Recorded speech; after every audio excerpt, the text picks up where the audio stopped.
2017年7月、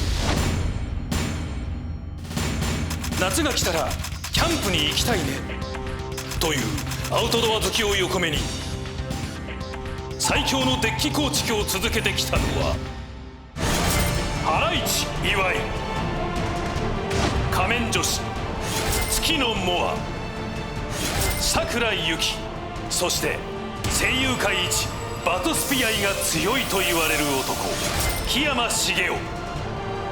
前代未聞の賞金100万円をかけたハードバトルエンターテインメント、それがバトスピエクストリームゲーム。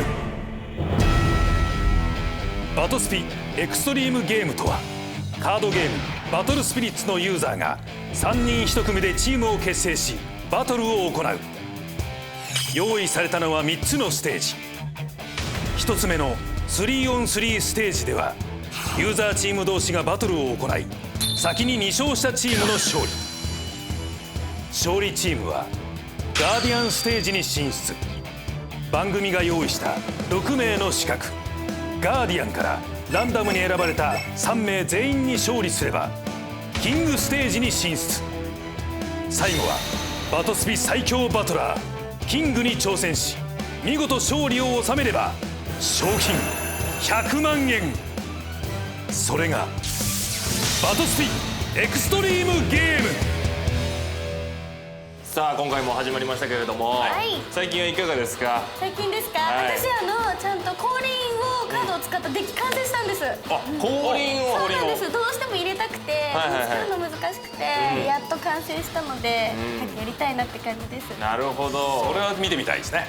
あとは前回負けてしまったまゆちゃんにも無事にリベンジそうなんですよ達成ということで。そっか。それは素晴らしい。まあ俺には勝ってないけどね。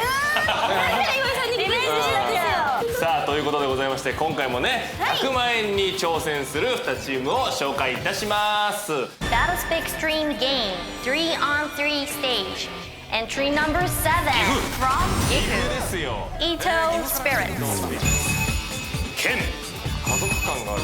真、玉からなるチームで、実はこの3人皆さん顔そっくりですけど、どういうご関係なんですか？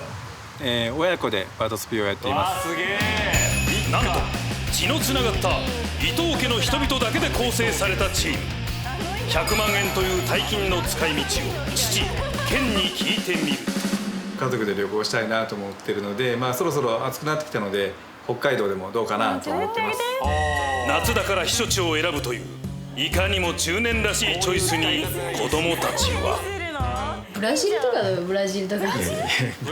海外来たよ。海外100万円で足りないよ。北海道もある意味海外なので、北海道どう？海外。確かに海のそんな伊藤スピリッツのトレーニング方法とは。これ何ですか？これデッキが全部で50種類ぐらいあるんです。これなんでこんなにいっぱい？これやっぱり子どもたちを鍛えるためにいろんな相手に対して対応できるように特訓するためにデッキをこれだけ作りました。なるほど。エクストリームバトルで京さんが使ったような増殖とか新しいデッキで降臨とかできるものとか、そういうものもたくさん揃ってます。自分のデッキを弱点を見つけてそれに対応できるようにしたりとかっていうのに、使ってやってます。そんな50種類のデッキを作った県のバトスピ英才教育を受けた真と玉の作戦は、ブロックできない状態にして一発で4点叩き込みます。すべてをデッキの下に戻して3点一気に叩き込みます。デッキの下に戻してと力強いコメントに対し、父健はというと、できれば戦いたくないですね。2人の子供を十分鍛えてありますので、このまま2人で勝ち進んでもらってキングまで行ってもらえれば、私の出番もなく100万円がゲットできれば本当に嬉しいなと思います。果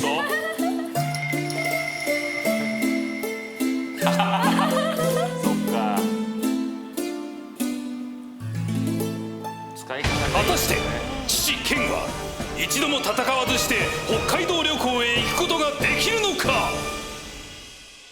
Battlespin Extreme Game 3on3 Stage Entry number 8 From Kanagawa. 神奈川来 Three ました。 arrows. スリーアロー3本の矢ヒロアベノミクス息子のヒデそしてカードショップで出会った高校生コウキを加えたこのチーム急にカードショップで出会った後期が。ある問題がそれは事前打ち合わせでのこと今もう紫で気を好き。いやもうどんどんなんかムルシーラとか取られて取られてる。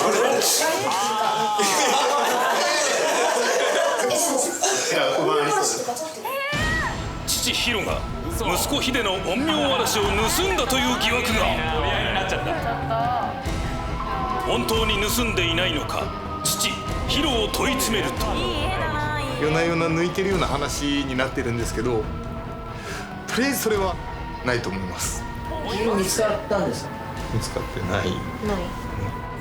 1ヶ月経っても行方不明の陰陽わらし一体どこへ消えてしまったのかキーカードを失ってしまったヒデはエクストリームゲームで裏側デッキを使うことを諦めたそんな2人に戦ってもらうと先行ください。はい。じゃあ2コスト0軽減。陰陽嵐。エンドへ。盗難疑惑がかけられているにもかかわらず平然と陰陽わらしを出してくる父ヒロおかしいよね。そして結果は状況証拠揃ったね。投了します。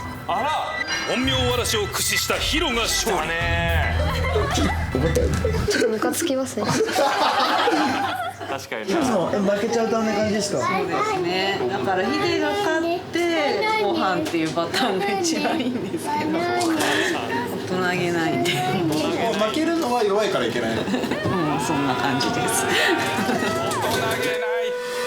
盗んだカードで勝ち上がってと父ヒロを睨みつけながら黙々と新デッキを調整するヒデ頼むぞ。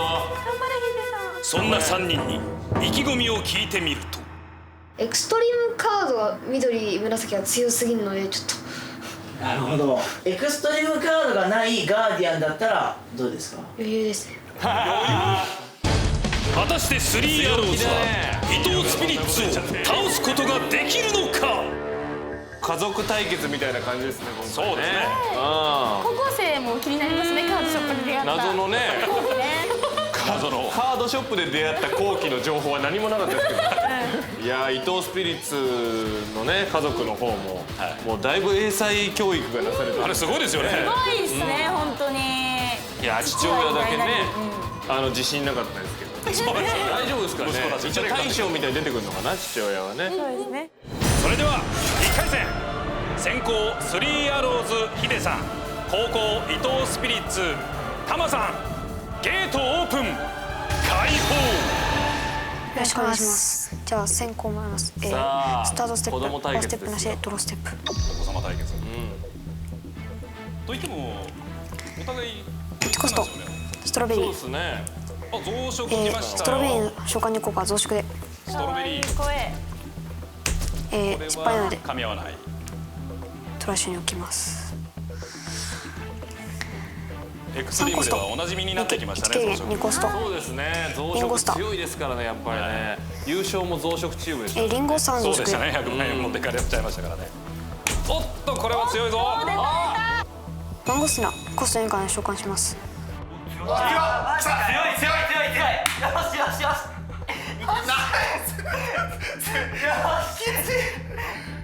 増殖カットボタンに発揮します。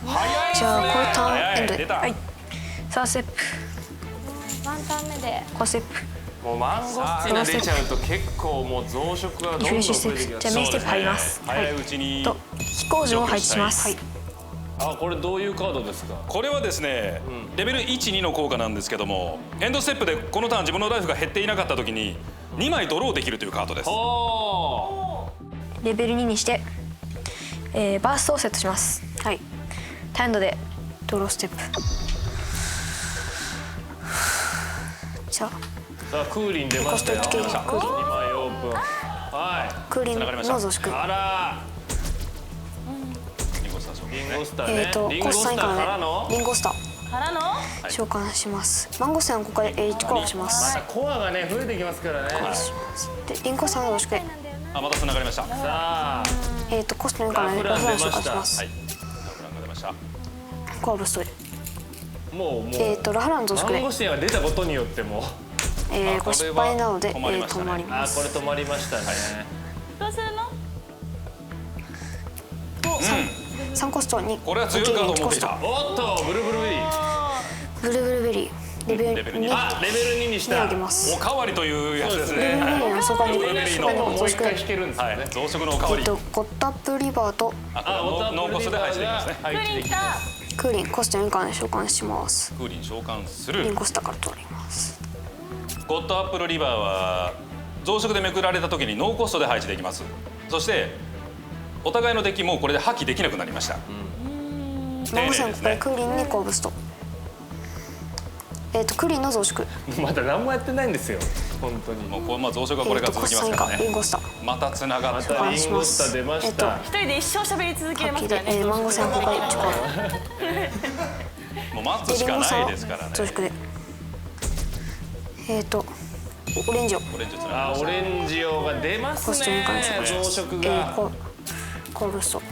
さっきも羽回り見えてますから、いわゆる猿増殖というタイプのデッキですね。オレンジオの増殖で。そういうのがあるんですね。はい。フロマージュは増殖に殺されて出ちゃっパラスピットのカードはコスト知らずに召喚します。じゃあこれが出てどんどん手札に引き込んでこなきゃいけない。リンゴスターから開けて。もうフロマージュ出たことによってマンゴスター出しません。そうですね。オレンジオの失敗選択で。破壊もされなくなりましたしね。ゴッタブリバーフロマージュと同じく配置します。失敗なので。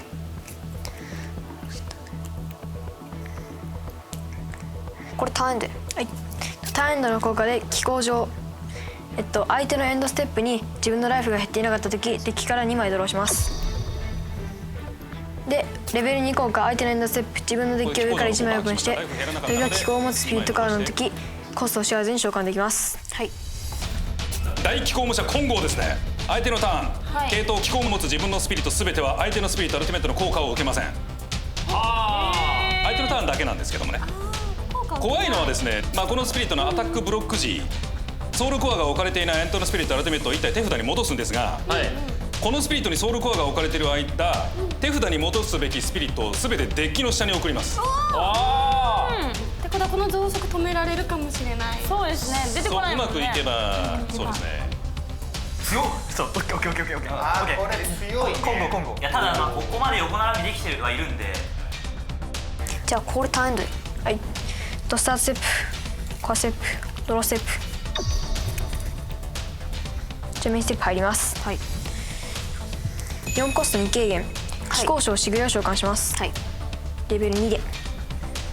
で気候上レベル2に上げて。じゃあターンエンドで。じゃあコアステップ。ドローステップ。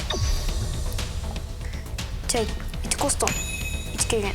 ノーコストストロベリーの増殖で。これ失敗選択はしません。レーシックペンタンコスト2回召喚します。フロマージュのここで回収します。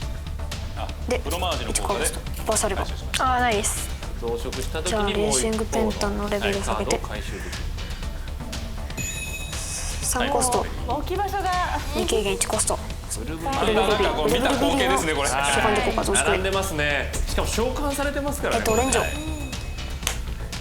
ーシングペンタンから取ってフロマージュの効果で回収します。ラフランはノーコストでも出ますからね。4コス4軽減というのはやっぱ強いです。オレンジの増殖で失敗選択します。これはおかわり。増殖します。おかわりですね。これできなくなっちゃいそう。こんな出して。そうですね。クーリンのコスト6以下召喚します。ストロベリー回収で。どんどんコアも増えてるってことですか。でクーリンの増殖で。ブルベリー出ますね。コスト2から召喚します。7番回収で。7番を回収します。コアブストで増殖します。周りに1枚は落ちてますからね。レフラン召喚します。いやつながりますね。回収用のカードを引きましたね今。アクセル。ローマ字のここからスターキャンベル回収します。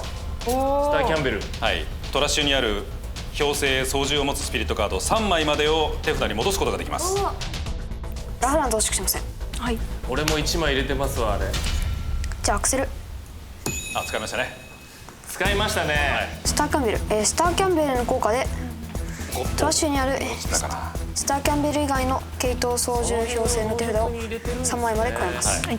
その発想はちょっと俺はなかった。はまり。不安そうな顔してんね。タマはもうどうすればいいか分かんなくなってるじゃないですか。タマはいつまで出すのって思ってる。はまり手札に加えます。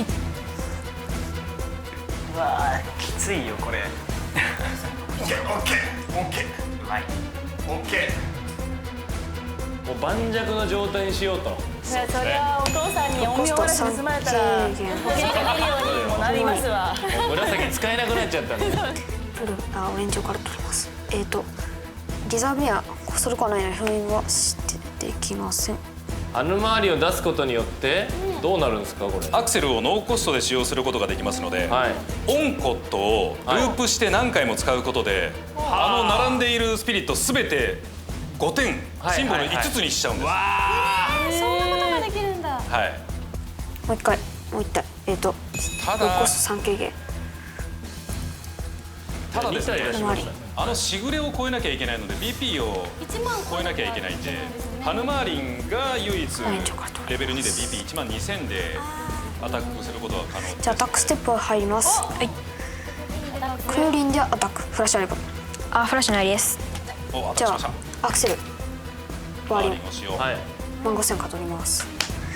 でスターキャンベルの手札に加えてフラッシュあれば。あ、フラッシュないです。じゃあフラッシュいいですか。はい。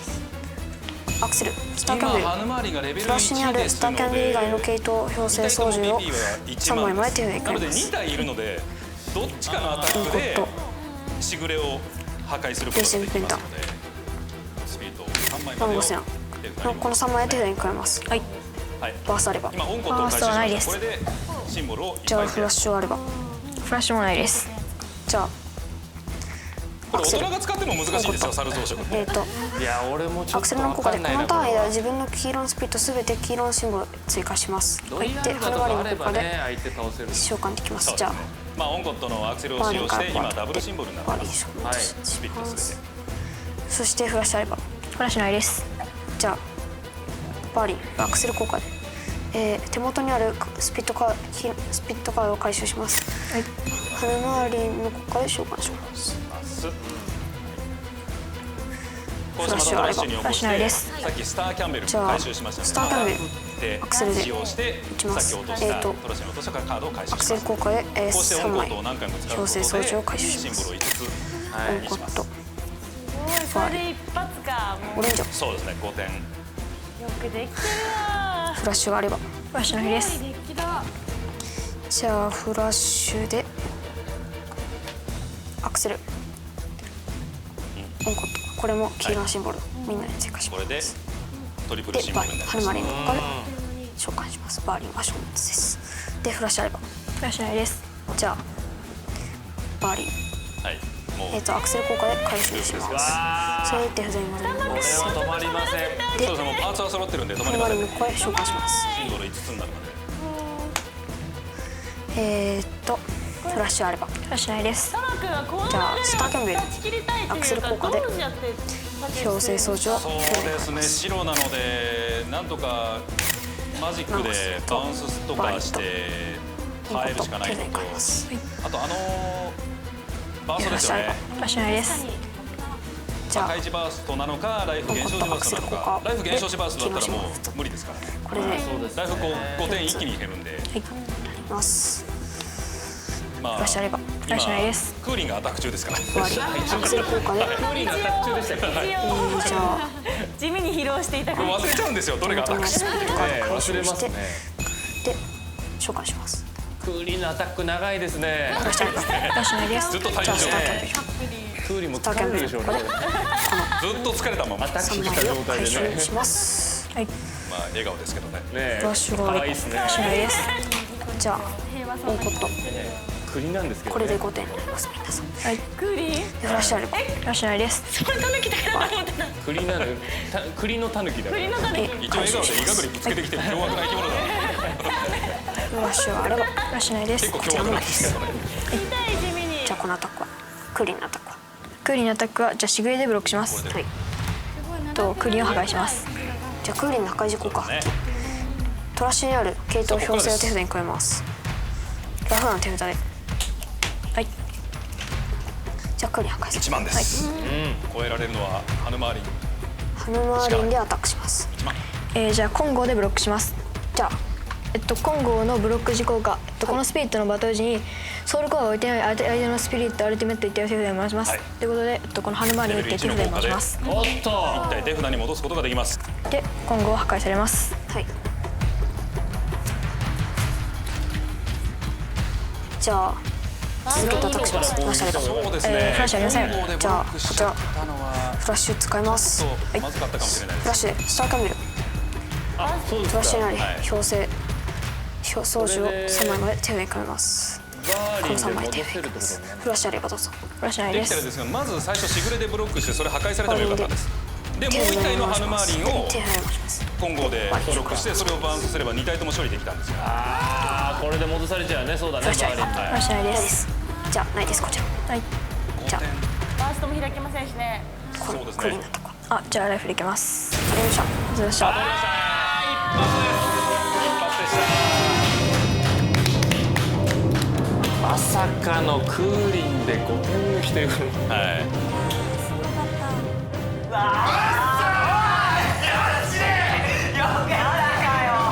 最後のよかったよ。めちゃめちゃよかった。最後の俺だったらできないあれは。つえー。はい。ヒデ君、どうでしたか？いや最初の手札はまあ低コストの増殖がいて、すごい最初の動きやすい増殖になりました。回ってましたね。最初の増殖でねマンゴスティナが出せたからね、すごい良かったよね。そうですね。さあタマ君、ちょっとね早かったですね相手がね。早かったです。バーリンで手札に戻されなければ一応しのぎきれたんですけど。そうだね。そっか増殖の中でも猿増殖でなければ勝てたかもしれないね。ただ僕気候城から1枚目に金剛をめくれた時にはしびれましたけど。あれはかっこよかった。ラッキーでしたね。ラッキ家族対決1戦目、伊藤スピリッツ次男タマ無念の敗退。続いては伊藤スピリッツ長男シン VS カードショップで出会ったという王毅。どのデッキ相手でも戦えるデッキだと思うので勝てるんじゃないかなと思ってます。対するシンは同じくらいの年代だったらまあ負けたことがないんで。と自信たっぷりの様子。果たして勝者はどっちだ？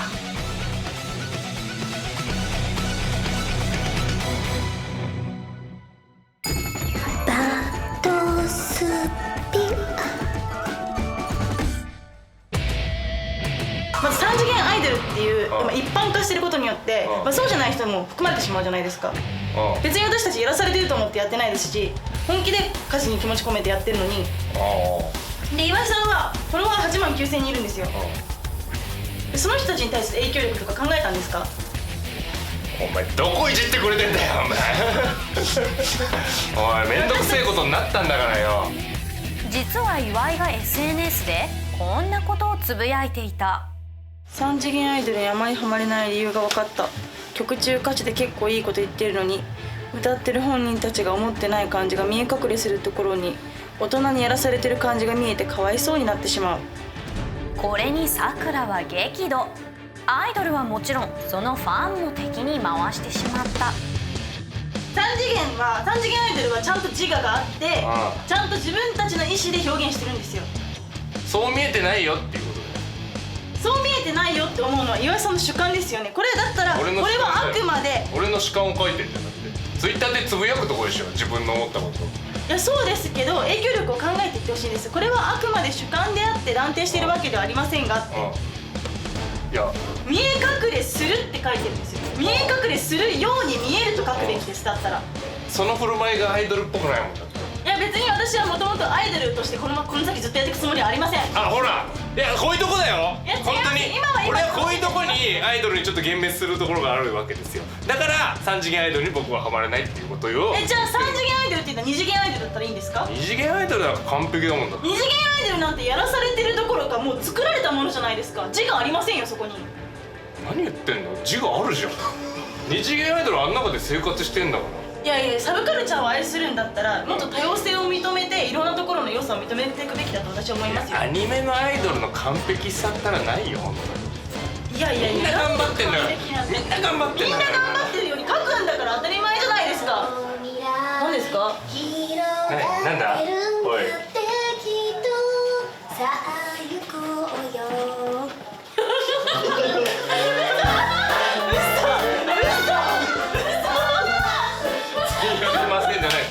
普通に面白として仲間内でやってるわけない。いいや。オッケー。ということで2人はバトスピで決着をつけることに。歴史ビジョンマッチです。ゲートオープン開放。さあ東大生ぶっ潰してやるからな。かかってきてください。しゃ互いの信念をかけ真剣勝負開始。降臨双剣王ジャックピット。このスピリットの降臨時、ボイドからコア1個を自分のリザーブに置き、このターンの間このスピリットをバトルポイントプラス1万する、はい、ジャックピットでアタック。はい。フラッシュありません。ラッシュ私も。じゃあこっちの、はい、こっちを降臨させます。そんな降臨あんのそんなに降臨あんの。緑降臨デッキに対しじゃあオレンジを4コスト1軽減で召喚します。2枚めくってコスト6以下の召喚時増殖2枚を。じゃあコアブーストマンゴスティナで、します。岩井が増殖デッキで挑む。すんげえ盛り上がったよ。次回決着。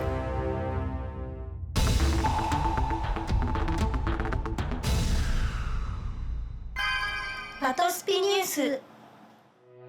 はい、7月29日に降臨編第2章青き海賊が発売します。情報が知りたい。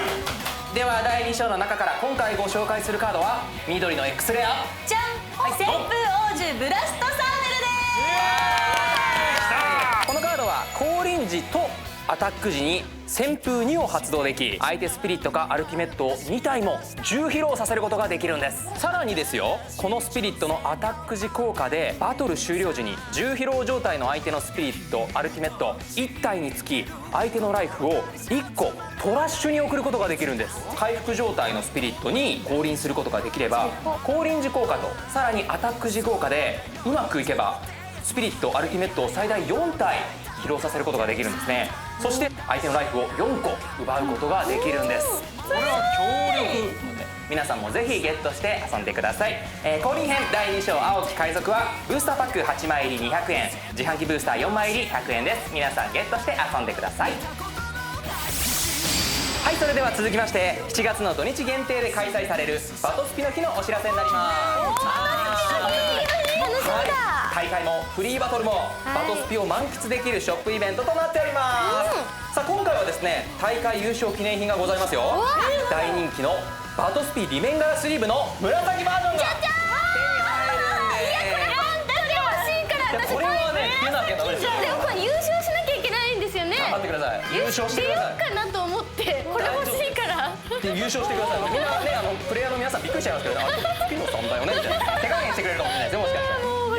実力でぜひぜひゲットしてください。はい、開催店舗はバトスピの公式ホームページをご確認ください。皆さんバトスピの日に参加してスリーブをぜひゲットしてくださいね。次回。じゃあライフいきます。連射。後がない伊藤スピリッツ。次に戦うのは結構白対策がしてあります。赤と黄色は勝てると思います。勝ちます。自信満々の長男シン。エンタープライズを召喚します。ナイフを2個飛ばします。これはうかつにアタックできないですね。しかし相手のデッキの上から10枚破棄します。10枚です。果たして勝つのはどっちだ。見逃せないよ。